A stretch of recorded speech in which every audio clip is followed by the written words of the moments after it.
नमस्कार दोस्तों, मैं अनुराग ओझा में मौजूद हूं अभी गोंडा में। इतना तो साहब बरेली में झुमका नहीं गिरा जितना प्रधानमंत्री नरेंद्र मोदी जी के चुनाव के समय पर अल्फाज गिरते हैं। आपको साहब याद होगा, आपका मंगलसूत्र छीन लिया जाएगा लोकसभा के समय पर, आपकी भैंस खोल ली जाएगी, आपकी भैंस छीन ली जाएगी। तमाम उन अल्फाजों का प्रयोग करने वाले प्रधानमंत्री नरेंद्र मोदी जी अब विधानसभा चुनाव में भी बाज नहीं आए। अब तो उन्होंने ये भी कह दिया कि आपकी बेटी छीन ली जाएगी। आप कितना नीचे गिरेंगे साहब? चुनाव जीतने के लिए आप कितना नीचे गिरेंगे, इसका जवाब आप लोग तय कीजिए। कौन आपकी बेटी को छीनने का काम करेगा? कौन आपकी बहन को छीनने का काम करेगा? कौन आपका मंगलसूत्र छीनने का काम करेगा? कौन आपकी भैंस खोलने का काम करेगा? मैं साहब आज आपको एक डिटेल बताऊंगा कि आपकी बेटी को छीनने का काम कौन कर रहा है। सबसे अधिक संगीन धाराएं किन नेताओं के ऊपर है? कौन नेता है जो सबसे अधिक, किस पार्टी के सबसे अधिक नेता हैं जिन पर यौन शोषण के आरोप लगते हैं? किस पार्टी के सबसे ज्यादा नेता हैं जिन पर लूटपाट के केस लगे हुए हैं? आप सोचिए और बताइए कमेंट में हमको। साहब आप सोचिए कि जिस प्रकार से प्रधानमंत्री नरेंद्र मोदी जी लगातार अपने उन अल्फाजों का प्रयोग कर रहे हैं जिससे देश में अराजकता फैल रही है, नफरत फैल रही है।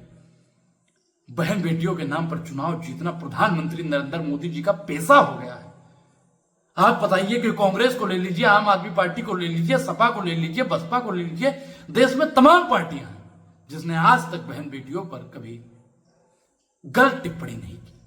प्रधानमंत्री नरेंद्र मोदी जी तब खामोश हो जाते हैं जब कठुआ में बिटिया के साथ में कांड होता है। प्रधानमंत्री नरेंद्र मोदी जी तब भी खामोश हो जाते हैं जब हाथरस में बिटिया के साथ होता है। प्रधानमंत्री नरेंद्र मोदी जी तब भी खामोश हो जाते हैं जब मणिपुर जैसी घटनाएं होती हैं। प्रधानमंत्री नरेंद्र मोदी जी तब भी खामोश हो जाते हैं जब लखनऊ में घटना होती है। प्रधानमंत्री नरेंद्र मोदी जी उन तमाम जगह मौन धारण कर लेते हैं जब बहन बेटियों पर बात आती है। प्रधानमंत्री नरेंद्र मोदी जी महिला पहलवानों पर खामोश हो जाते हैं। जिधर भी देखो हवस के जल्लाद बैठे हैं, जिधर भी देखो हवस के जल्लाद बैठे हैं। संभाल कर रखना अपनी फूल जैसी बेटियों को, क्योंकि सत्ता चलाने वाले बेऔलाद बैठे हैं। आज उन्होंने आपकी बहन बेटियों पर साहब बात की है, कल आने वाले समय पर कहेंगे कि आपका डिब्बा लेकर भाग जाएंगे। अगर आप शौचालय में गए हैं तो कुंडी लगा के भाग जाएंगे। प्रधानमंत्री नरेंद्र मोदी जी किन स्तर तक गिर सकते हैं आप सोच भी नहीं सकते हैं। आप उनकी सोच से कई गुना परे हैं। प्रधानमंत्री नरेंद्र मोदी जी जैसे जो गरुड़ होता है उसका वेग जो होता है मन से भी अधिक तेज होता है, वैसे जो आप सोच नहीं सकते हैं ना, उससे भी परे प्रधानमंत्री नरेंद्र मोदी जी बोल सकते हैं। आप सोचिए कि बहन बेटियों पर भी टीका टिप्पणी शुरू हो गई है। आप बताइए कि इनके कितने नेता हैं जिन पर आरोप लगा है, इनके कितने विधायक हैं जिन पर आरोप लगा है, इनके कितने सांसद हैं जिन पर आरोप लगा है। ये किसी पर नहीं बोलेंगे, ये बात करेंगे कि अगर उस सत्ता में आए तो आपकी बेटी को छीन लेंगे। आखिर क्यों प्रधानमंत्री नरेंद्र मोदी जी, आखिर क्यों आप सत्ता में बैठे हैं? धृतराष्ट्र अंधा था और ये मरा हुआ राजा डरा हुआ लोकतंत्र ही नहीं बल्कि सौतेलेपन का व्यवहार भी करता है। मणिपुर में साहब इन्हीं की सरकार है, मध्य प्रदेश में इन्हीं की सरकार है, गुजरात में इन्हीं की सरकार है, बिहार में इन्हीं की सरकार है, उत्तर प्रदेश में जो बहन बेटियों को छीनने में नंबर 1 बनता जा रहा है इन्हीं की सरकार है। महाराष्ट्र ले लीजिए, इन्हीं की सरकार है।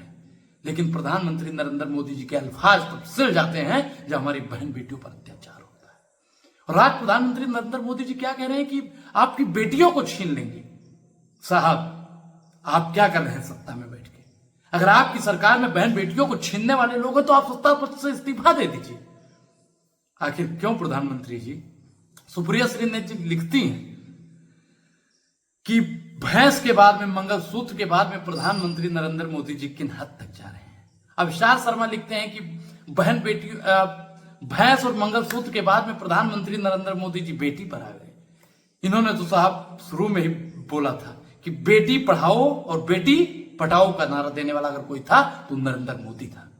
नरेंद्र मोदी जी की सरकार में साहब बेटियों पर कितना दुर्भाग्यपूर्ण विपदा बीत रही है।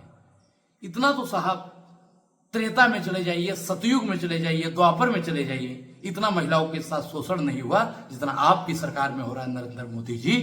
मणिपुर में किन प्रकार से हमारी बहन बेटियों को घुमाया गया, महाराष्ट्र में किन प्रकार से बहन बेटियों के साथ शोषण होता है, बिहार ले लीजिए, हाथरस ले लीजिए, लेकिन आप खीरी लखीमपुर ले लीजिए, आपके कई नेता साहब यूपी के कई मामलों में बंद भी हैं। कई लोगों को तो सजा भी हो गई। आप राम रहीम, चिन्मयानंद और आसाराम जैसे लोगों को पैरोल दिलाने का काम करते हैं, आप बहन बेटियों की बचाने की बात करते हैं। अरे झूठा आदमी, शर्म आनी चाहिए। प्रधानमंत्री नरेंद्र मोदी जी के ऐसे अल्फाज जो बोलते हैं, मैं उसकी घोर निंदा करता हूं। आप लोग अपनी प्रतिक्रिया कमेंट में जरूर दीजिए कि जिस प्रकार से प्रधानमंत्री नरेंद्र मोदी जी ने कहा है कि अगर उस सत्ता में आए तो आपकी बेटी को भी छीन लेंगे, इसको लेकर आप क्या सोचते हैं? क्या आप भी, आपके अंदर शर्म लहा बची है?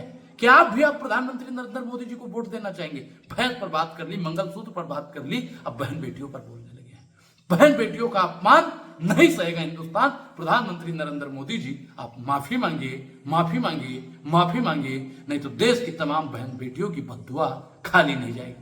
पूरी बातचीत पर आपकी क्या प्रतिक्रिया है? अपनी प्रतिक्रिया जरूर दें। और अभी तक आपने हमारे चैनल को ज्वाइन नहीं किया है तो ज्वाइन करना भी बेहद जरूरी है। अब अनुराग ओझा को दीजिए इजाजत। शुक्रिया, धन्यवाद।